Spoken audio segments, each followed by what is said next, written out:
I'm especially excited to do this interview with Jack, who's in one of my favorite cities, Boston, because that's where all my favorite sports teams are. And I'm especially excited because Jack is a superb role model for college-age students who have social and performance anxiety. Not to overly generalize, but it's hard to find people of that age who have this special kind of motivation and initiative to resolve the problem. That's why Jack is such a role model, which you will hear if you listen closely. So, Jack, thank you very much for doing this. Thanks, Jonathan. Thank you. How's your golf game? Golf game is getting better. It's always a work in progress, but it's certainly improving slowly but surely. What are you shooting these days? Mid-70s, around low to mid-70s, trying to get a little bit lower. Well, there's lots of people who are listening to this who would like to have that as their score. I'm sure. In any case, let's start by describing what was going on for you when we originally met. Describe the problem that was existing. Sure. It was just an overall anxiety that I had towards specific social situations. And those social situations were, we talked a lot about the cocktail party scenario, or, just gatherings of people where there was a lot of people who you'd never met before, and there was an expectation to interact with these people right away. So whether it was cocktail parties or, I don't know, any type of social engagement like that, like a wedding and you're sitting at a table and there's 10 other people there that you don't know. And I get a lot of anxiety, and there was a lot of sweating and general nervousness going into it, leading up to it for several hours before the event. I would find myself obsessing about it and really thinking about what was going to happen, how I was going to have the conversation. I wasn't letting myself be free with just accepting what was going to happen. I had to know what was going to happen beforehand. And I was, okay, hold on. Let's start with the cocktail party, okay? Sure. Because that was the point of intervention.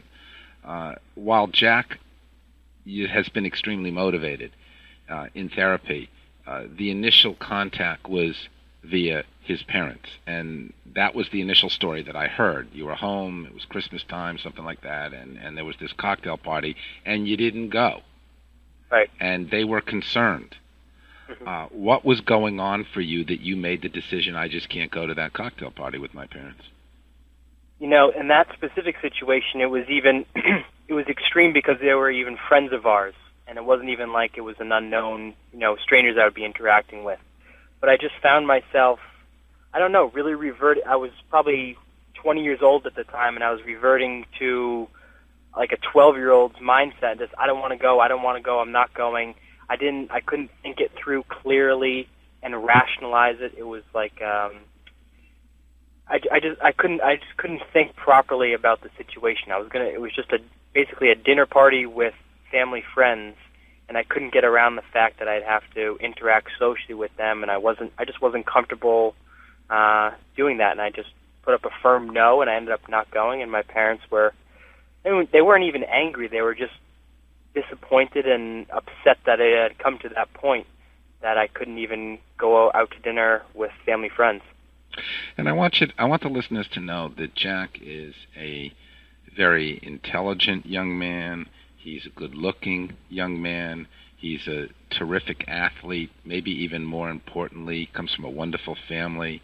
He has very high values. His ethics are wonderful. Okay, so you had this problem, and again, it was the cocktail party syndrome, but it was more than that. There was anxiety. There was performance anxiety. As you learned in therapy, the underlying dynamic for the anxiety, for the social and performance anxiety, the deeper component of it was obsessiveness. Can you describe that?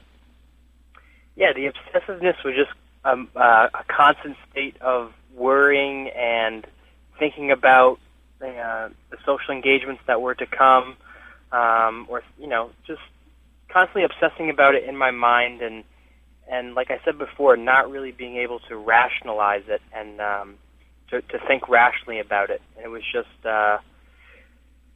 your mind is just going a million miles an hour, and then when you're actually in the situation and you're obsessing about it, I feel like that obsessiveness and the thinking really quickly about it, and your mind's moving a million miles an hour, and then the sweating comes, and then it all kind of hits you. It all comes right at you, and it's a very nerve-wracking experience to go through when that obsessiveness leads into the sweating, and then it's kind of we talked about before what I call the freak out, and you go to the bathroom and you splash water on your face, and it's tough. It was tough experiences that we went through. When you were locked into the obsessing, what were you primarily worrying about?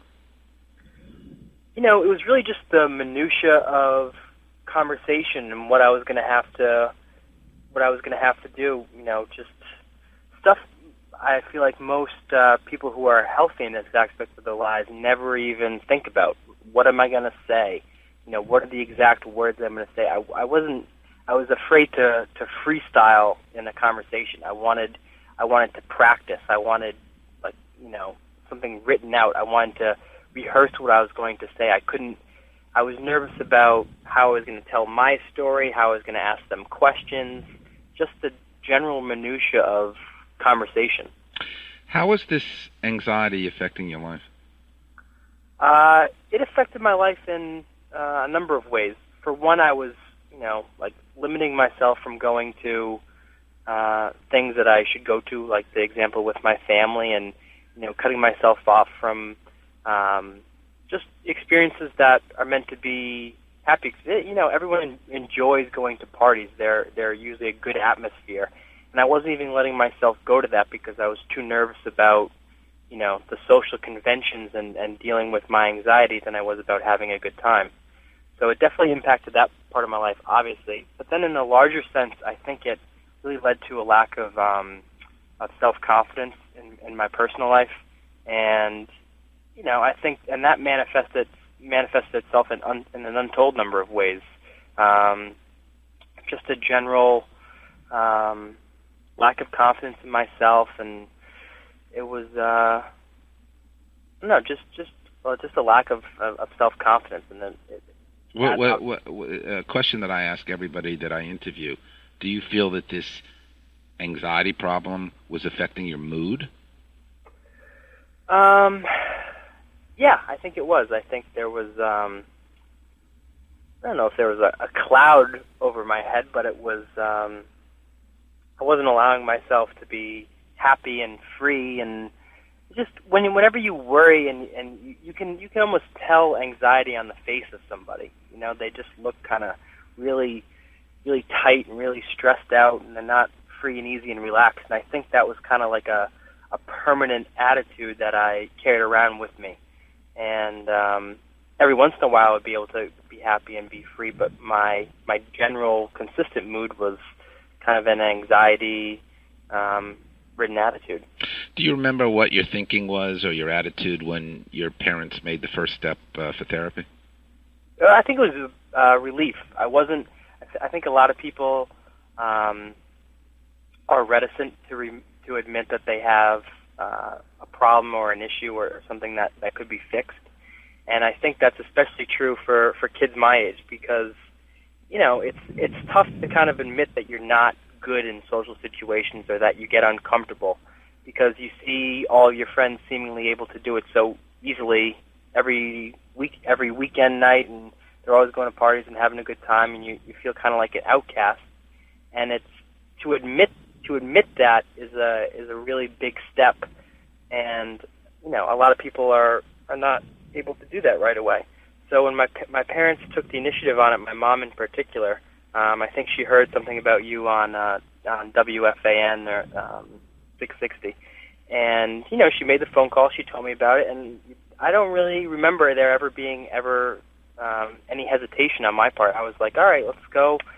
I'd love to learn more about this, and I'd like to see if we can to change this, because I'm sick of dealing with it. That's a very, very healthy attitude. Okay, now, very subjectively and very honestly, what percentage of your problem, when you consider the performance anxiety, the underlying obsessiveness, how it impacts your lifestyle, meaning the things you used to avoid, the worrying, all that kind of stuff, what percentage of the overall problem do you feel you have resolved to this point? I would say between 90 and 95% of that. Okay, now that's an amazing stat. Now what I want you to do is I'd like you to talk for just a couple more minutes about how you achieve that number. Sure. Well, obviously, it all started with the conversations that I had with you and going through certain scenarios and talking them out and learning more about what they meant from like a psychological perspective, and rather than just, here's what happened, and then we were able to talk it out. And I think one of the biggest couple things that we touched on was nurturing the natural child, which is your ability to enjoy things spontaneously and just be curious about things and not always have to have a plan like I did in the past. And what started to happen was I started to take some of the techniques that I talked about with you, and you were a great sounding board for the situations I talked about, and then I would go into the real world. I'd get off the phone with you, and then there would be an event, and a social event that I would previously have said, no, I'm not going to.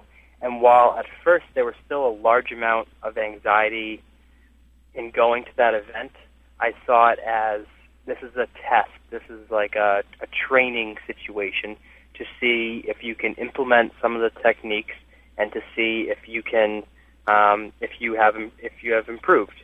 And the way I looked at it was, even if I fail miserably, it's still going to be, a great topic of conversation for my next time I get on the phone with Jonathan, because it's going to be, I'll have to tell him what my physical reaction was, what my mental state was, and then we'll be able to move on going forward.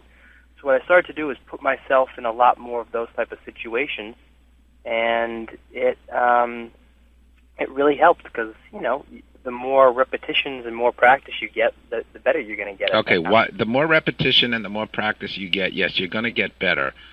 Some people don't, just by repetition. Repetition and practice is very important if you coordinate it with what you're doing with your thinking and handling your emotions and the physiology of performance, okay? So just for another minute here, the difference now when you're going into a social event or a cocktail party, the way you approach it now, your attitude, your psychology now as compared to before, is how? The biggest thing I've noticed is that I'm not preoccupied with it leading up to the event. And I'm not thinking of it a day before, I'm not thinking of it 2 days before, and I'm not obsessing about it 4 hours before and counting down till I have to go. It's a lot more, okay, yeah, that's on my calendar, and I'm going to get to that when I get there. And when I get there, it's definitely, I'm less concerned with myself, and I feel like that was a big issue. Was I went in there and I was thinking about, this has to be a performance, I have to really put on a good image of myself and do a very, very good job. You don't have to, it wasn't about performance. There shouldn't be a performance aspect to it. It should just be you going in there, having conversation, and, just being yourself. And the other thing that really helped me also was I always looked at other people who were in the social situation and said, man, they're awesome at that. They're amazing at it. But you don't realize that, it's an awkward situation for everybody. When you go and meet, I don't care if you're the best, social person, most social person in the entire world. Any, first time meeting somebody and you have to have a 20-minute conversation with them, there's always going to be a certain level of awkwardness, and it just comes down to accepting the situation for what it is, being yourself, and not worrying about putting on a performance. And that's what really helps. So you had to play around with the concept of perfection, right? Oh, definitely. Just 30 seconds on that, please. Perfection was, I just thought every word I had to say was perfect. Every story, every reaction, I mean, it sounds silly even saying it right now, but it was just, I didn't want to slip up in any way. And I don't even know how to define what a slip up would be in a conversation. But, you know, after I'd go to a cocktail party, say, I'd come back, and if I felt like I messed up some part or didn't really know what to say in a certain situation, I would beat myself up over it for not being perfect, not having the perfect response or whatever. And that's something I definitely got past. Last question. We could go. This is wonderful. We could go on and on, but I want to wrap this up with one last question. For people of your age, 18, 19, 20, 21, who have been experiencing this anxiety, what words of wisdom do you have for them? Because 99% of the people who experience this never go for help, and the vast majority of those who do really don't get the right help. But what advice would you have for those individuals? To not feel like you're going at it alone and that you're the only person in the entire world who has a little bit of an issue with this, and that it's actually a lot more common than you think. And if you actually take the time to notice how your friends and the people you hang out with all the time interact with people, or, you know, everyone has a certain level of anxiety about certain things. And what I started to notice when I started to become more aware of what my problem was, I could see, you know, aspects of it in other people and the avoidance that they would have. And I think that it really helps to know that you're not going at it alone. There's more people out there that feel the same way that you do, and that there's no shame and there's no embarrassment in going to get help about it, because it's a really tough thing to conquer on your own. I don't know if you can ever totally conquer it on your own, but if you have help and guidance to go along with it, and it's, like I just said, 90 to 95% cured. And I think that's a testament to the value of having that type of relationship with someone who can help you with it. Jack, I want to thank you very much for sharing. I hope your golf score goes down to 67.